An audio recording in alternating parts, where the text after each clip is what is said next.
Opa, pessoal, desculpa, mas a internet aqui do hotel não tá grande coisa. Mas vamos tentar aqui tirar mais algumas dúvidas. Quem quiser voltar aí ou passar as perguntas pelo WhatsApp para mim, fica à vontade, tá? Então eu estava falando sobre o composto e sobre a largura do, da cama, né? Então, e sobre a qualidade dos ventiladores. Então, assim, existem ventiladores mais eficientes, menos eficientes. O que você deve perguntar para quem vai te vender o seu ventilador? Quantos ventiladores eu vou precisar nesse barracão? Ele vai atender minha velocidade de vento necessária sobre a cama? Quanto que ele vai gastar? E outro ponto, você aceita fazer um contrato comigo que essa velocidade de vento vai ser entregue com esse consumo? Porque essa é a grande questão que a gente pergunta, né? É, a, a quantidade de vento que eu preciso é 2 metros por segundo na cama. Eu vou conseguir entregar isso daí? Seus ventiladores vão conseguir entregar isso? Com qual consumo? Então faça esse questionamento para o vendedor e eu tenho certeza que algumas empresas vão assinar um contrato falando que elas vão entregar aquela velocidade de vento com aquele consumo e outras não. Então assim é um jeito muito interessante de você se prevenir de ter um equipamento ruim na fazenda que não produz o que é necessário, né? Outro ponto, pessoal, qual a velocidade de vento que eu preciso para resfriar minhas vacas no corredor de alimentação? Por volta de 3,5 metros por segundo. Então, no corredor de alimentação, ou eu preciso de ventiladores mais potentes, ou de ventiladores da mesma potência da cama, mais perto. Existem hoje ventiladores no mercado que você também consegue regular a velocidade dele, e com isso você consegue trabalhar com mais potência, mais velocidade de vento no corredor de alimentação e menos potência na cama, e com isso daí um menor consumo. Então, procurem muito antes, né?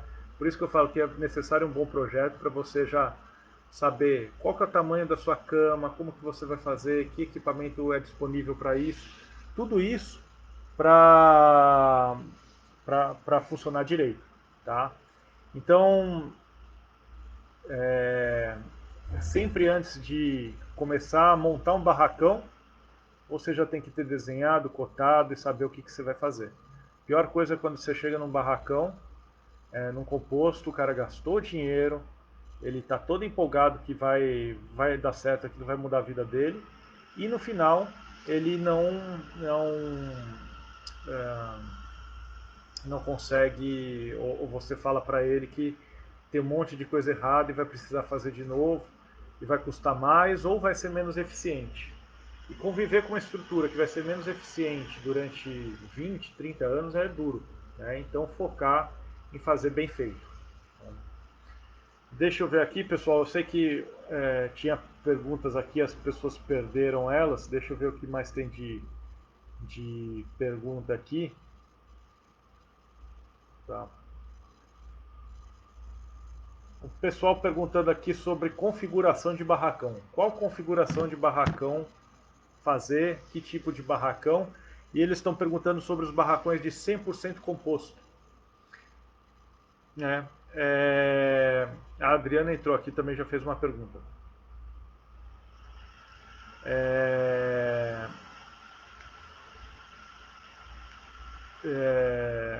Então a questão aqui é como você faz para trabalhar esse barracão de 100% composto e como funciona, né?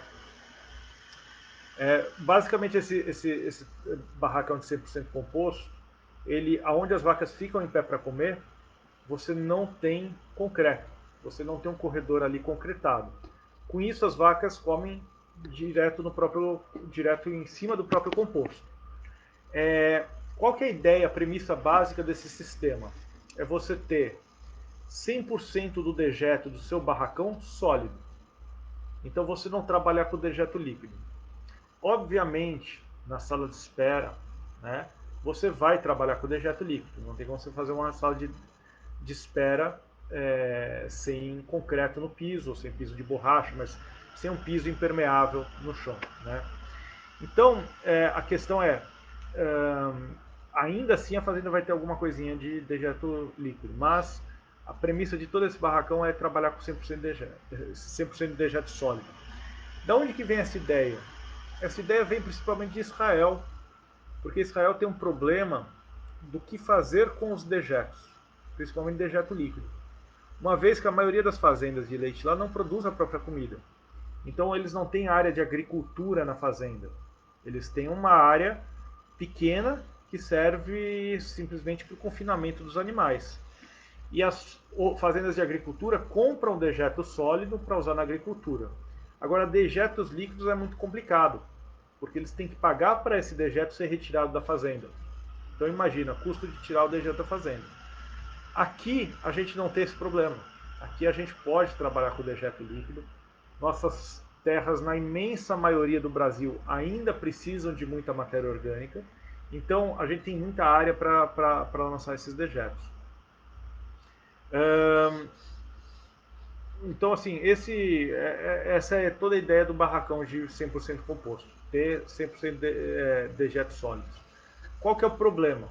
Dois problemas básicos. Um é você ter uma cama extremamente molhada junto ao corredor de alimentação.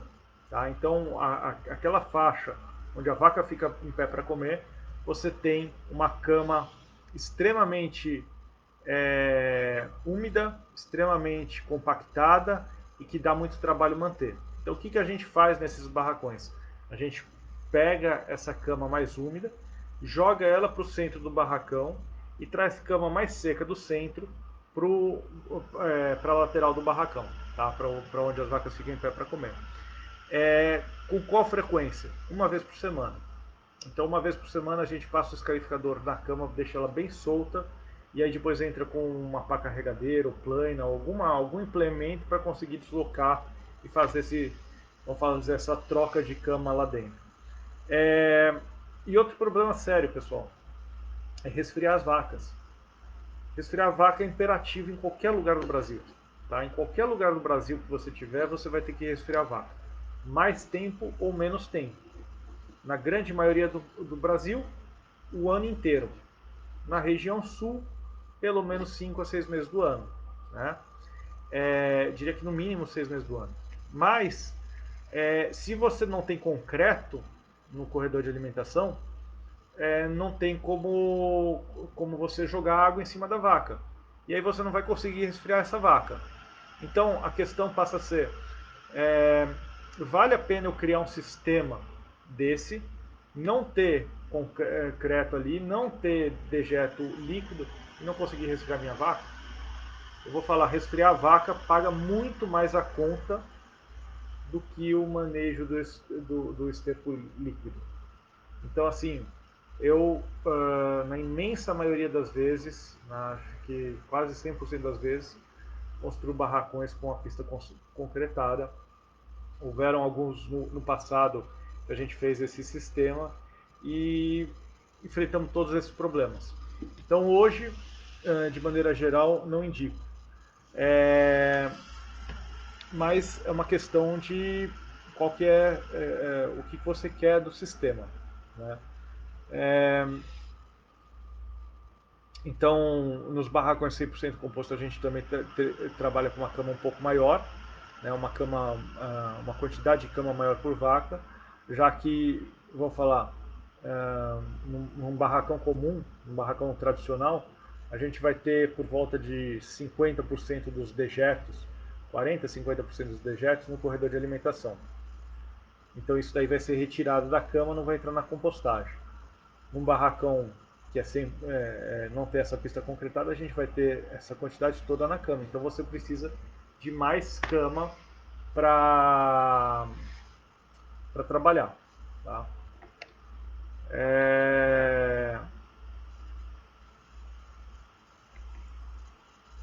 Eu vou responder aqui. Tem tem uma mensagem do meu filho aqui. Ele agora está na casa da avó. com a minha esposa, e eu queria dizer que eu amo muito eles e que estou com saudade já, tá? Depois tem uma pergunta aqui da Adriana. Como faço para ter um projeto de compost feito por você? Muito tranquilo, Adriana. Você, nas minhas mídias sociais você encontra todos, meu telefone, tudo, meu WhatsApp, e-mail, e você pode entrar por lá e falar comigo que eu consigo é, mostrar para você, ou te indicar o que a gente pode fazer e agendar uma visita para fazer o projeto para você sem problema nenhum, tá? O Adilson falando lá de Chapecó, é indispensável o uso de lanterninha no compost barn? Adilson, basicamente, é, o, o lanterninho tem uma função de tirar o ar quente de dentro do barracão. Então, vamos falar, a coisa que mais aquece o barracão é a própria vaca. A vaca é produtora de calor. A vaca está irradiando calor o tempo todo. Então ela aquece o ar em volta dela. Muitas vacas geram mais calor. Então assim, uma vaca seca aí vai gerar por volta do calor de uma vaca em lactação vai gerar o calor aí por volta de umas 16 lâmpadas, tá? Umas 16 lâmpadas de 100 watts, é muito calor.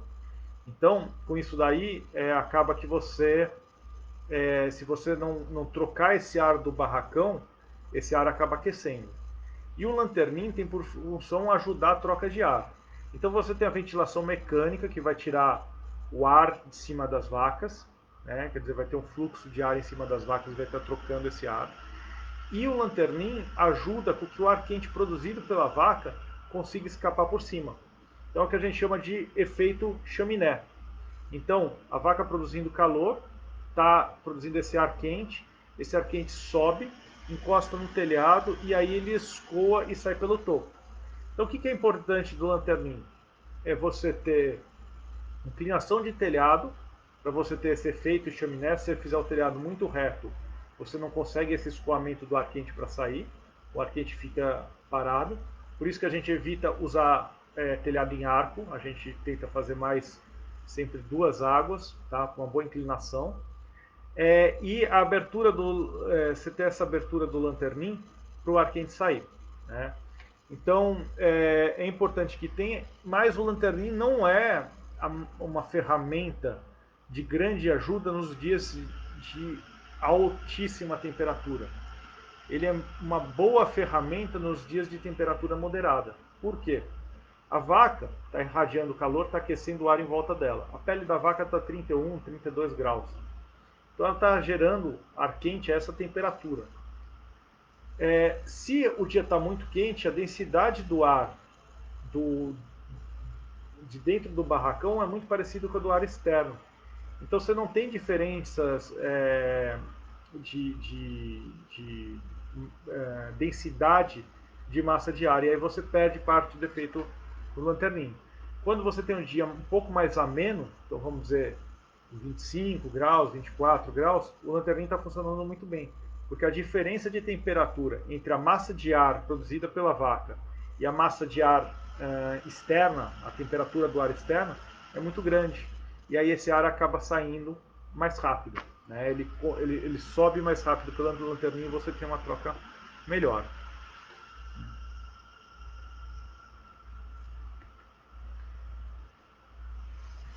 O Marcel está perguntando aqui como faço para dimensionar os ventiladores no galpão. Eu já falei um pouco disso, mas vamos lá, vou falar aqui de novo. Primeira coisa é ter um projeto em que você vai saber a largura dessa cama e o comprimento do barracão total, né? Obviamente você tem que saber isso daí. Depois, dentro da largura da cama, você vai achar a quantidade de ventiladores que fazem cone de vento naquela largura. Então, tem ventilador que faz cone de vento de 6 metros, tem ventilador que faz cone de vento de 7 metros, tem ventilador que faz de 8 metros. Então, você vai procurar ventiladores que têm cones de vento nessa largura. E aí você vai fazer múltipla, essa cama múltipla dessa largura. Então, camas de 12, 14 ou 16 metros. Né? Então, você vai pôr, por exemplo, colunas de 2 ventiladores em cima da cama, para que a abertura do cone seja tal que você tenha toda a área da cama com vento. Né? E depois você vai falar o seguinte: na pior das hipóteses, no ponto de menor vento, eu quero 2 metros por segundo. Onde que é o ponto de menor vento? É na linha dos próximos ventiladores. Eu vou falar que meu ventilador consegue dar 2 metros por segundo com 15 ou 18 metros. Então a próxima linha vai ser com 15 ou 18 metros. Tá? Então eu vou posicionar ali os próximos ventiladores. Aí depois vem um ponto de ajustar os ventiladores. Se você coloca o ventilador muito deitado, muito reto, muito paralelo à cama, o ar, o cone de vento, ele vai ficar em cima e você vai ter pouco ar sobre a cama. Então você precisa dar uma inclinação. Que inclinação usar? Quantos graus, Adriano? Não sei. A verdade é que eu não penso em quantos graus, né? Eu penso o seguinte, que o primeiro ventilador, ele tem que mirar o ponto do próximo ventilador. Então o eixo dele tem que mirar o ponto que na cama que está em cima que está embaixo do próximo ventilador. Então, com isso eu vou inclinando todos os ventiladores. Depois de instalado, durante a instalação, quando os ventiladores estiverem já rodando, você vai com o medidor de vento, que chama anemômetro, e mede o vento em todos os pontos da cama. E aí você vai ajustando, acertando a inclinação deles, até que você garanta que tenha vento em toda a cama. Hoje a gente acaba que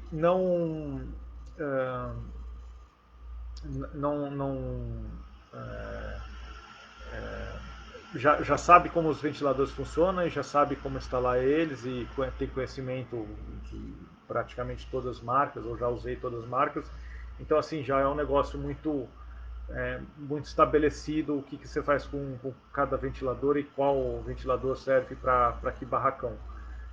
Muitas vezes, geralmente o ventilador não é a solução para tudo, tá? Então a gente procura usar às vezes mais de um modelo de ventilador, ou tem barracões que funcionam bem com um, não funcionam tão bem com o outro, mas a ideia toda de ajustar o barracão é isso daí, né?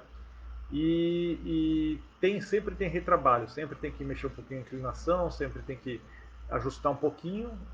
E outro ponto, pessoal, não dá para medir velocidade de vento em dias que está ventando. Tem vento externo interferindo no barracão.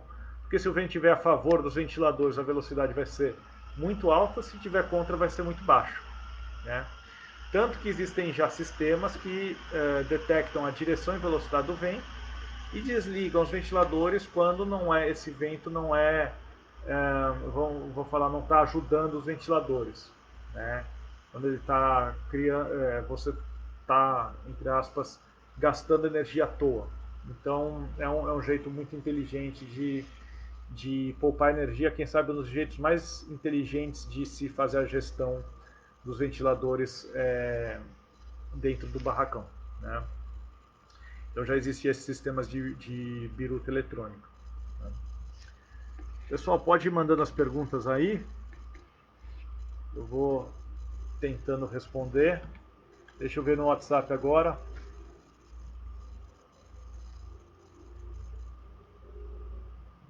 O Pedro mandando uma pergunta aqui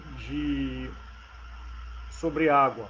Quanto de água eu tenho que usar por vaca e onde que eu tenho que colocar água? Bom, alguns pontos sobre água, pessoal. Água é 87% do leite. A vaca toma uma quantidade enorme de água por dia. Quanto? Por volta de 100 litros, 100 e poucos litros, né? Dependendo da produção dela, do nível de estresse térmico, tudo, mas por volta disso daí.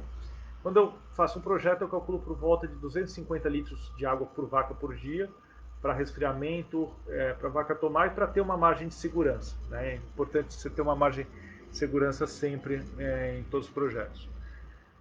Depois, onde que eu vou colocar água para a vaca? Então, pessoal, vamos lembrar um pouco da fisiologia da vaca e pensar quando ela está sendo ordenhada. Lembra que a vaca vai ter um pico de ocitocina. Quando a vaca tem um pico de ocitocina, ela sente duas coisas, calor e sede. E ela vai atrás da água. Então, o primeiro lugar que você tem que pensar em colocar água é na saída da sua ordenha. Na saída da sua ordenha tem que ter quantidade de água para todo mundo. Quanto? Por volta de 20 centímetros por posto de ordenha ou mais. Tá? Geralmente eu faço até 1.000 metros por posto de ordenha. Muito bebedor. Tá? Muito bebedor e preferencialmente espalhado em vários pontos. Por quê? Se eu tenho uma vaca dominante que para no primeiro bebedor, uma vaca submissa às vezes vai tentar beber água, não vai conseguir, vai passar e vai embora com sede. Se eu tenho água em diversos pontos ao longo do caminho, ela vai conseguir tomar água lá na frente. E as vacas vão lembrar disso. Então sempre vai ter a vaca que para no primeiro bebedor, vai ter a vaca que para no segundo bebedor, e assim vai. Né? Mas vai ter bebedor para todo mundo. Então é interessante vários pequenos bebedores distribuídos ao longo da saída da vaca. Então, assim, primeiro lugar, na saída da ordenha. Põe água lá porque as vacas vão tomar. Ah, Adriana, eu pus na minha fazenda e elas não tomam. Elas não tomam porque elas são inteligentes e sabem que lá no barracão tem água boa para todo mundo. Então você está fazendo um bom trabalho no seu barracão, no seu confinamento, aonde quer que seja, e as vacas sabem que tem água lá e aí elas vão tomar água lá. Mas a grande maioria das vacas toma muita água na saída da ordenha, muita água. E quanto maior a produção da vaca, quanto maior o estresse térmico que ela está submetida, mais ela vai querer água na saída da ordenha. Então você pensa uma vaca de 45 litros, dá 15 litros por ordenha, ela perdeu 15 litros de água. Então ela vai sair com sede. Tá? Então focar nisso daí. Depois, dentro do composto, como eu uso a água? Primeira coisa é que você tem que ter por volta de 10 centímetros lineares por vaca. Então, se eu tenho 20 vacas por lote, eu preciso de 2 metros. E eu preciso desses 2 metros separados, juntos, no mesmo corpo, pelo menos 2 bebedores. Então, use um bebedor para no máximo 20 vacas e 10 centímetros por vaca. E aí você vai pondo a quantidade de bebedores para aquele lote. Então, geralmente eu prefiro pecar pelo excesso também, porque uma vez que as vacas estão produzindo muito, elas vão tomar muita água e vamos falar, sombra e água é a primeira coisa para tentar resolver o problema de estresse térmico da vaca. Tá? Sombra e água.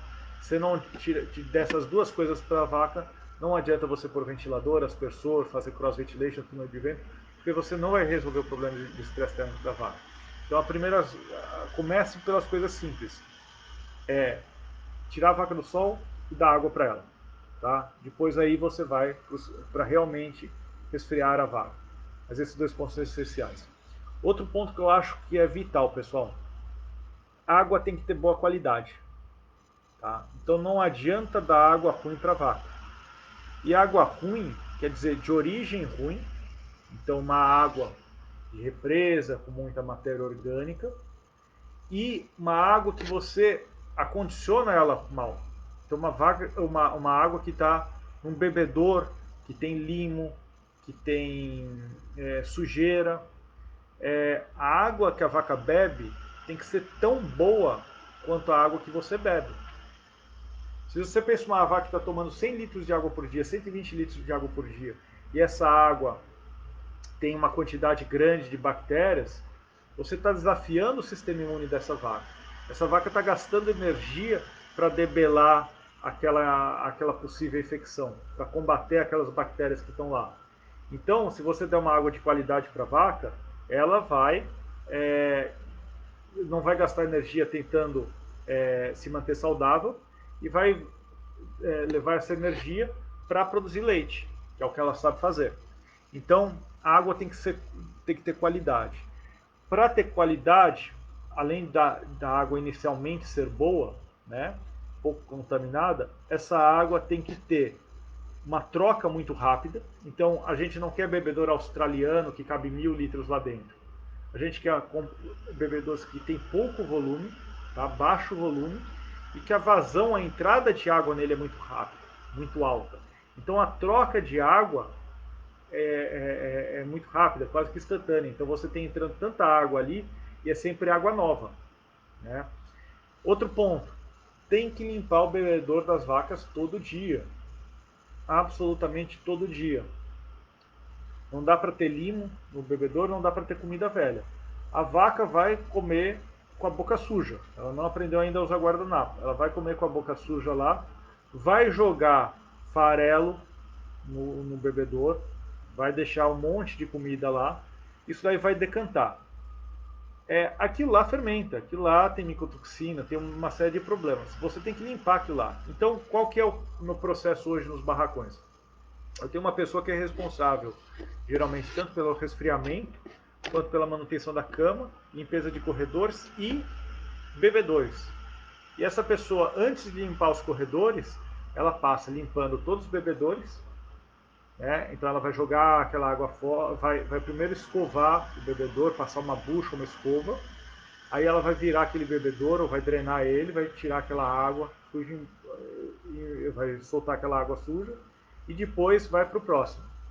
E ele faz isso daí em todos. E depois ele aproveita essa água que caiu no corredor de alimentação para fluidificar um pouco o esterco e vai raspar, quer que seja manualmente, quer que seja com algum implemento, trator ou que tem scrape, qualquer coisa. Mas a questão é que você tem que limpar os bebedouros todo dia, tá? Uma vez por dia, todo dia, tá? Inclusive sábados e domingos.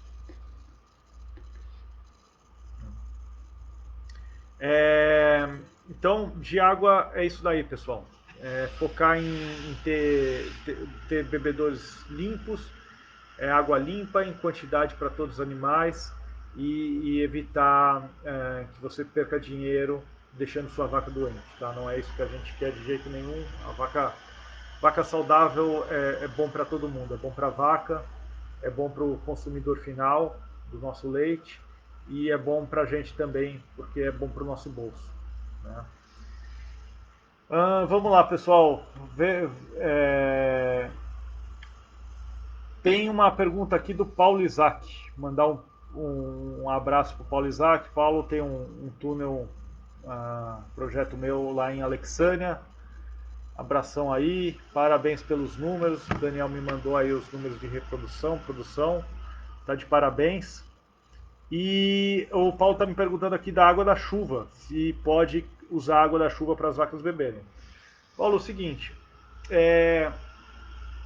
desde que essa água seja bem armazenada, você pode usar essa água, tá?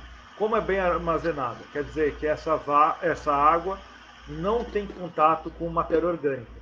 Então, se você tem uma piscina, né, um reservatório, uma geomembrana, ou como quando você tem, por exemplo, várias caixas d'água para armazenar essa água, você pode sim usar essa água, porque a água que é captada pelo telhado é uma água limpa, obviamente desde que você mantenha as calhas limpas, toda a tubulação limpa para chegar lá, mas pensando que você vai isso daí já está implícito, essa água vai chegar com uma boa qualidade. Então a água pluvial é interessante, pode ser usada para beber, pode ser usada no sistema de aspersão, e eu vejo fazendas que estão conseguindo aí muitas vezes trabalhar 4, 5 meses do ano só com a água que elas captam do telhado, né? Então é muito interessante. Tem outro ponto que é muito bom das águas pluviais, é muito importante lembrar. A taxa de evaporação é muito alta, principalmente quando você trabalha com reservatórios abertos com geomembrana, né? Então essa água evapora demais, praticamente 50% dela evapora. Hoje no mercado existem sombrites, que são sombrites flutuantes. Então você joga esse sombrite em cima da água e ele fica ali flutuando e protegendo, diminuindo a taxa de evaporação. Com isso você vai ter água por mais tempo, né? Então é um ponto interessante. Além disso, esse sombrite impede que folhas, galhos, essas coisas, partículas pequenas, afundem. Então também protege, deixa essa água mais limpa. Então é um negócio muito interessante de usar. Você vai encontrar isso daí principalmente do pessoal que mexe com estufa. O pessoal tem usado bastante esse artifício aí, porque eles também captam as águas das estufas, das coberturas e acabam usando nos viveiros, tudo isso. E então eles têm isso daí para vender. Tá? Então, se você for atrás desse pessoal, com certeza eles vão ter lá para vender. Mas é isso, pessoal. Deixa eu ver outra dúvida aqui. O pessoal do Zap está mais rápido do que o pessoal do Facebook.